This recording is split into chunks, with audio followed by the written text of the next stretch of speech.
Teman-teman pasti udah tahu kan kalau Picel Techno udah sering banget membahas soal headset maupun headphone, baik yang untuk keperluan gaming maupun keperluan ya buat main-main aja gitu. Nah, kali ini buat menambah koleksi kita, Picel Techno akan bahas lagi sebuah headset dari brand Fantech yang katanya punya dual connectivity. Daripada penasaran, kita kulik bareng-bareng.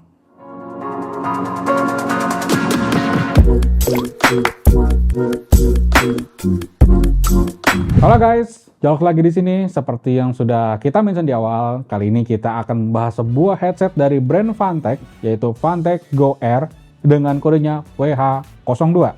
Dan seperti biasa, kita akan menyajikan informasi selengkap mungkin, mulai dari tampilan kotak kemasan, desain, sampai ke fitur apa aja yang ada pada headset ini. Jadi nggak pakai lama-lama, kita mulai videonya.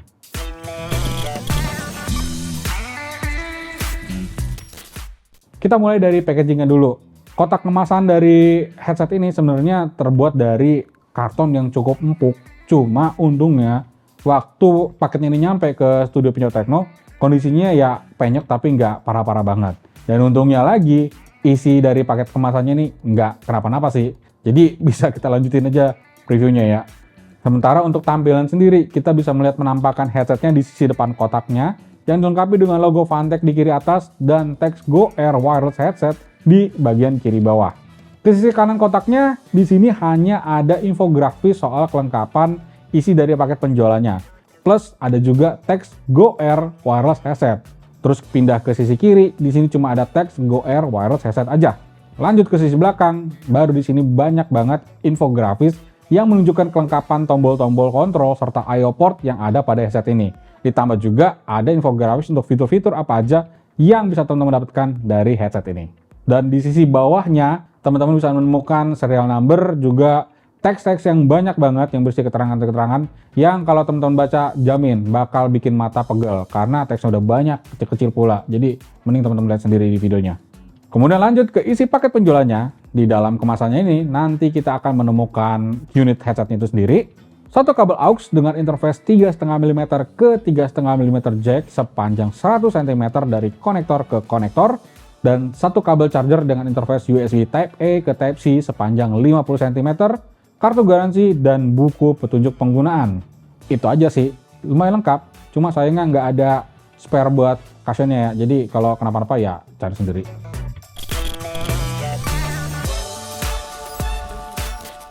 Nah, sekarang kita masuk ke desain dan build quality untuk headset ini. Di mana seri WH02 ini sebenarnya memiliki dua varian warna, yaitu beige, putih gading ceritanya, dan hitam seperti yang kita review kali ini. Lalu secara penampakannya, headset ini cenderung memiliki bentuk yang simple aja karena nggak ada gimmick-gimmick desain yang kelihatan yang bisa kita lihat langsung. Jadi no RGB, no lekukan-lekukan, no ada simbol-simbol, no. Udah gitu aja, simple. Dan secara dimensi, headset ini berukuran 17,6 x 15,5 cm dengan ketebalan sekitar 6,8 cm. Beratnya juga masih tergolong ringan di 97 gram saja pas kita timbang sendiri ya. Nah, sekarang kita akan coba breakdown dari desain headset ini. Kita start dari paling atas, dimulai dari headbandnya, di mana headband headset ini tidak menggunakan pad seperti kebanyakan headset yang sudah pernah kita review. Ini waktu pas Jalok coba, pas-pas aja sebenarnya, cuma emang agak kurang nyaman sih kalau nggak ada headband, jadi kayak agak mentok aja gitu di kepala gitu. Dan headbandnya ini nanti akan terhubung dengan adjuster di bagian kiri dan kanan.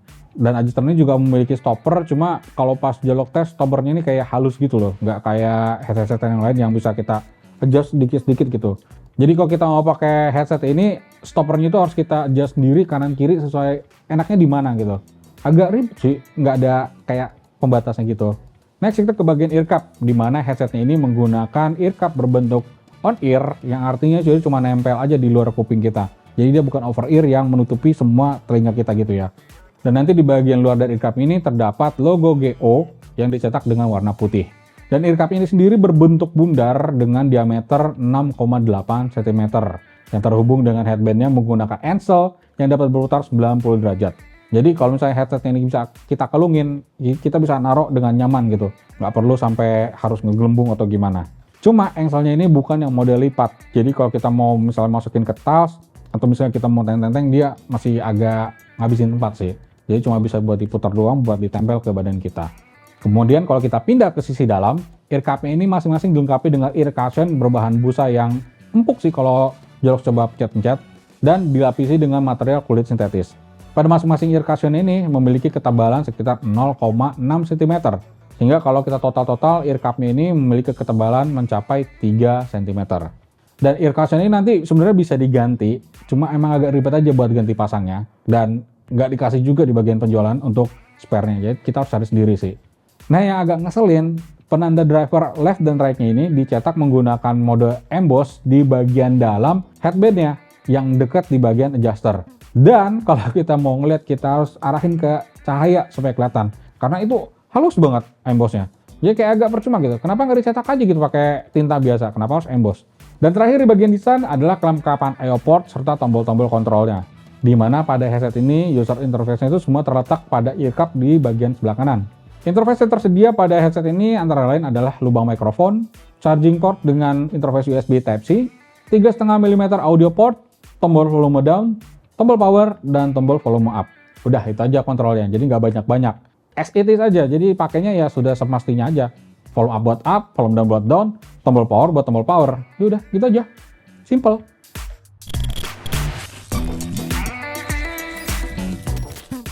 Selanjutnya di bagian fitur, di mana headset ini memiliki driver berdiameter masing-masing 40 mm yang memiliki frekuensi respon mulai dari 20 Hz sampai 20.000 Hz, serta memiliki impedance standar aja sebesar 38 ohm dan speaker sensitivity sebesar 105 desibel dengan toleransi sebesar 3 desibel. Artinya dia mungkin bisa sampai ke 108 desibel ya.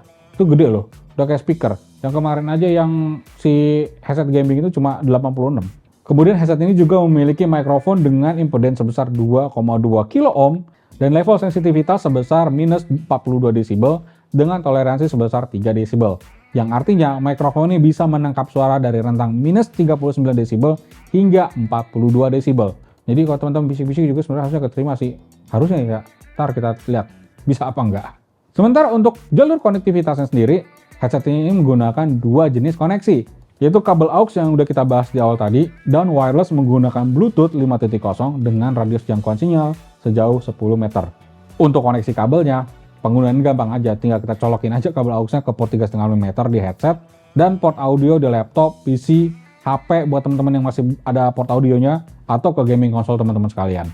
Cuma saat kita menggunakan koneksi kabel, tombol-tombol kontrolnya ini nggak ada yang berfungsi, karena power headsetnya sendiri akan off dalam keadaan mode kabel, sekalipun sedang menggunakan Bluetooth. Jadi kalau kita colok seret, otomatis headsetnya mati. Terus kalau kita mau pakai mode Bluetoothnya, ya mau nggak mau kita nyalain dulu pakai tombol power sampai dinyala. Tapi headsetnya nggak akan nyala selama jacknya itu masih nempel di headset kita. Jadi harus kita cabut dulu, baru kita nyalain. Agak effort, memang. Mau gimana lagi. Dan untuk koneksi Bluetoothnya sendiri, proses pairingnya sih lebih gampang lagi. Tinggal nyalain aja headsetnya, terus cari aja ID Bluetooth Go RWH02 di device yang mau kita pairing. Entah itu HP, ataupun laptop, ataupun PC. Udah gitu aja, dia langsung connect kok. Pokoknya sesimpel itu. Terus juga saat menggunakan Bluetooth ini, headset ini bisa terhubung ke dua device yang berbeda sekaligus. Cuma untuk media playernya kita tidak bisa menjalankan secara berbarengan. Harus saling bergantian antara device yang sedang terkoneksi. Jadi kalau misalnya yang ini lagi ngeplay Spotify, yang ini lagi ngeplay lagu, nggak bisa jalan dua-duanya, harus salah satu dimatiin dulu, baru bisa kedengeran. Jadi kalau teman-teman paksa dua-duanya, dia akan menyalakan mana yang duluan ke koneksi.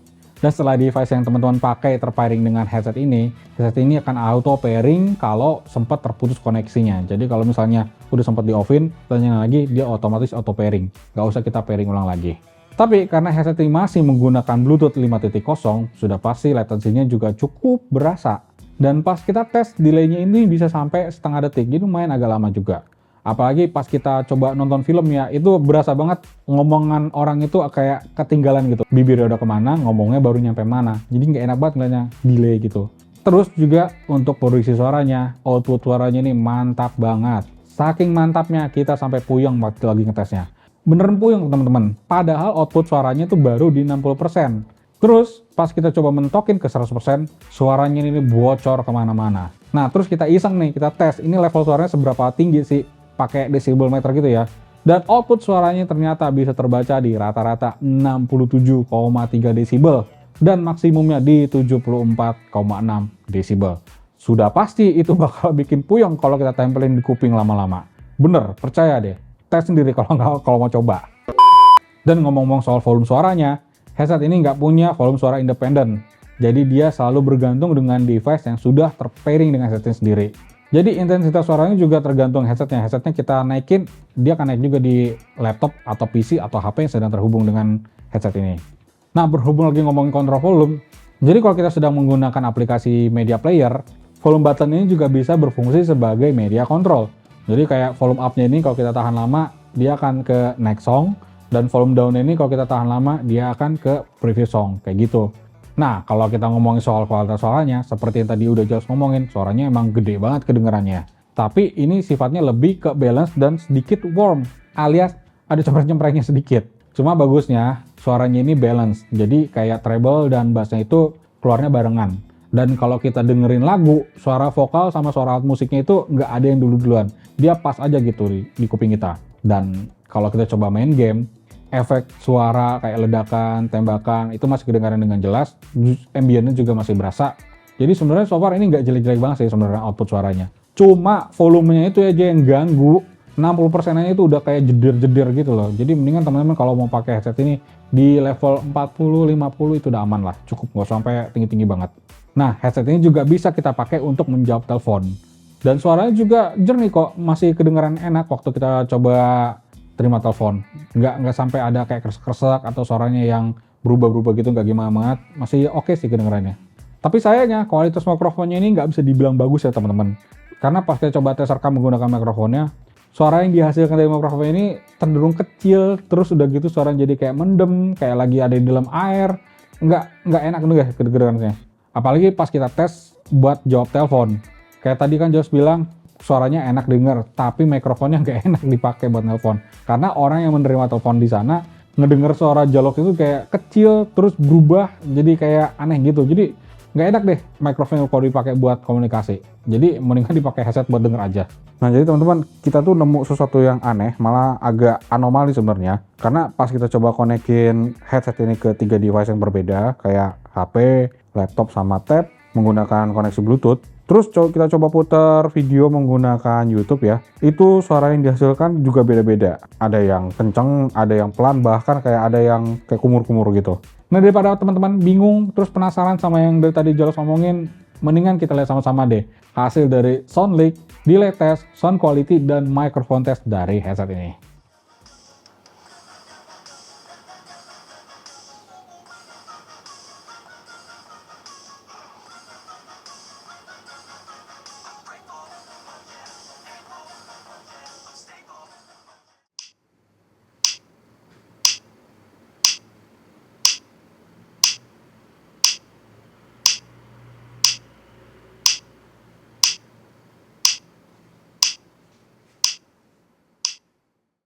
Sebuah setup gaming gear dan kebetulan lagi nyari headset gaming, maka teman-teman ada di video yang tepat. Ya, karena bisa akan nge-review nih sebuah headset gaming yang punya fitur yang gaming gear.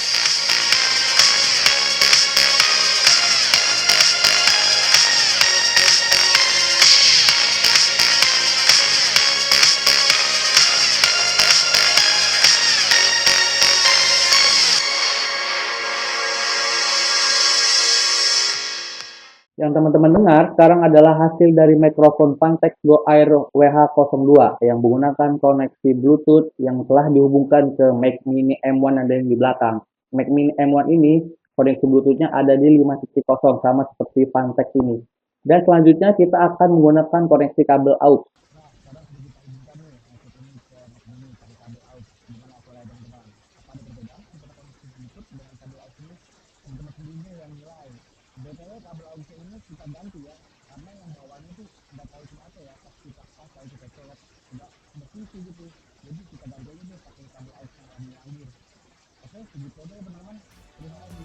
Dan yang terakhir di bagian fitur yaitu daya tahan baterainya, di mana kapasitas baterai pada headset ini tidak disebutkan dalam spek-sheet maupun pada situs resminya. Tapi disebutkan kalau headset ini mampu bertahan selama 20 jam penggunaan di level 70% suara dan 200 jam dalam keadaan standby. Nah, pas kita coba tes sendiri, headset ini mampu menggunakan kapasitas baterainya sebanyak 20% selama 3 jam penggunaan dengan 100% volume suara. Sementara untuk charging timernya, di specsheetnya disebutkan kalau charging time ini bisa memakan waktu hingga 2 jam, mulai dari 0 sampai ke 100%. Dan power rate yang disarankan untuk chargernya itu sendiri adalah 5 volt 2 ampere atau dengan daya maksimal 10 watt aja. Jadi jangan coba-coba temen ngecas pakai charger fast charging yang 18 watt gitu ya, karena baterai bisa jebol, dan kalau jebol mau gantinya kemana? Nggak ada yang jual baterainya.